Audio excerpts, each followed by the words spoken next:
I was already turning away when she said it. Please, help me find love. Not loudly, not dramatically. She said it the way people confess things they've been carrying for too long, quiet, careful, almost apologetic. I stopped mid-step, my coffee cooling in my hand, the city noise blurring into something distant. I don't know why I turned back. Maybe it was the way her voice trembled, or maybe it was the truth hiding behind those 5 simple words.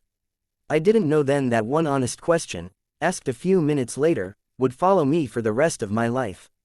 I met her at a community center where I volunteered on weekends, mostly to avoid my empty apartment and the echo of my own thoughts.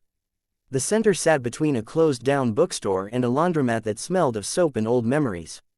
People came there with problems they couldn't solve alone, job searches, legal forms, grief, loneliness. I told myself I was there to help. The truth was, I was hiding. Her name was Sarah. She didn't look like someone who would beg. She stood straight, wore simple clothes, and met people's eyes when she spoke. But that day, she sat across from me with her hands folded so tightly her knuckles were pale. She wasn't here for paperwork or resources. She was here because she didn't know where else to go. I don't mean romance apps, she said quickly, as if afraid I'd misunderstand. I've tried those. I mean, real love. The kind that stays when things get heavy. I almost smiled at the innocence of that hope. Almost. Instead, I felt something tighten in my chest. I was 38, divorced, and professionally trained to help others organize their lives.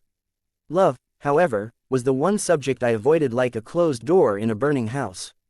Why are you asking me? I asked gently. She looked down, then back up.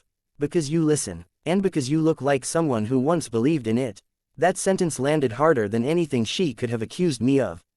We started talking every Saturday after that.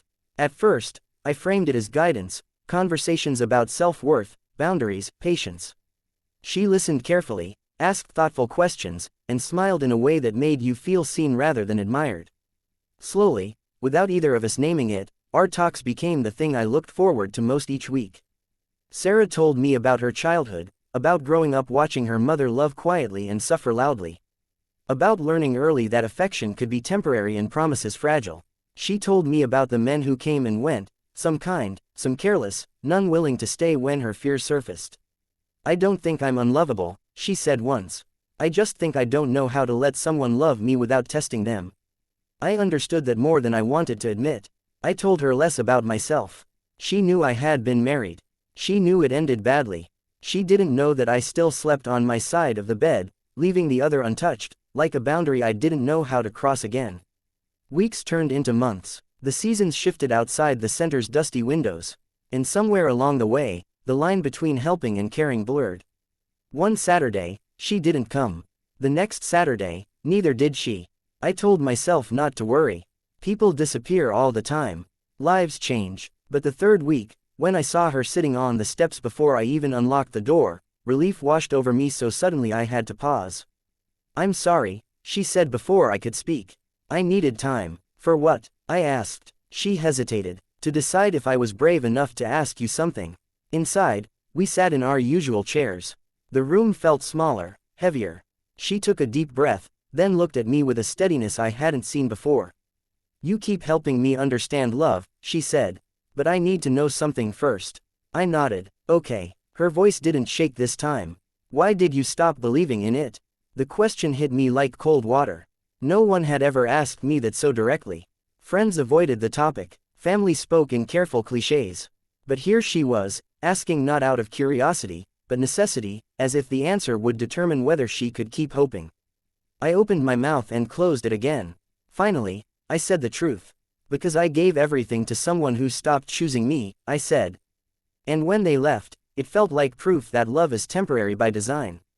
Sarah didn't interrupt, she just listened. After that, I continued, I learned how to be useful instead of vulnerable. Helpful instead of honest. Safe instead of open. She nodded slowly. So you didn't stop believing in love, she said. You stopped believing you were allowed to need it. The room went silent. I realized then that all my advice to her, about patience, courage, self-acceptance, had been words I was too afraid to apply to myself. That day, nothing dramatic happened. No confessions, no promises, just a quiet understanding that something important had shifted. Over the next few weeks, our conversations changed. We spoke less about finding love, and more about fear. About the ways people protect themselves until protection becomes a prison. About how honesty, real honesty, is the most terrifying form of bravery. One afternoon, as we walked outside after closing time, Sarah stopped and turned to me. "I think I know why I couldn't find love before," she said. "Why? Because I was looking for someone to save me from loneliness instead of someone willing to stand inside it with me." I smiled, proud of her clarity. Then she added softly, "And I think you've been doing the same thing." That night, I didn't sleep. I replayed every conversation, every glance, every moment I chose distance over truth. I realized that helping her had slowly reopened parts of me I thought were sealed forever. And it terrified me. The following Saturday, I didn't volunteer. I told myself I needed space.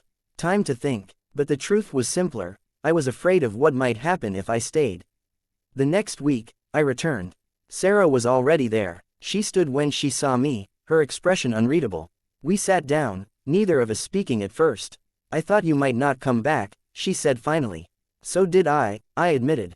She took a breath. "I'm not here to ask you to love me," she said. "I'm here to ask one last honest question." My heart pounded. Are you willing to risk believing again, or are you only comfortable teaching others how to? The world seemed to narrow to that moment. I understood then that this wasn't about romance alone. It was about choosing presence over protection. Truth over habit. Life over safety. "I don't know how," I said. "That's okay," she replied. "Neither do I, but not knowing hasn't stopped us from everything else that matters." We didn't start a relationship that day. We didn't label anything. We simply agreed to stop hiding. We began with small things: coffee outside the center, long walks where silence felt safe, conversations where fear was allowed to sit at the table. Some days were easy, others were painfully honest. There were moments I wanted to retreat, to return to the familiar comfort of distance. But each time, I remembered her first request: "Help me find love." I finally understood she hadn't been asking for directions. She had been asking for courage, hers and mine. Months later, on a quiet evening much like the one when we first met, Sarah looked at me and smiled. "Do you think we found it?" she asked. I thought about the question she had once shocked me with. About how it had forced me to confront the life I was avoiding. "Yes," I said, "not because it's perfect, but because it's honest." She nodded. "That's all I ever wanted." And as I watched the city lights flicker on, I realized something else. Sometimes, love doesn't arrive as an answer. Sometimes, it arrives as a question, one brave enough to change everything, if you're willing to answer it truthfully. Love isn't something you find by searching harder, it's something you allow by being honest with yourself. When we stop hiding behind fear and stop protecting our wounds at the cost of our truth, we make space for real connection. The courage to ask and answer one honest question can heal not only others, but ourselves too.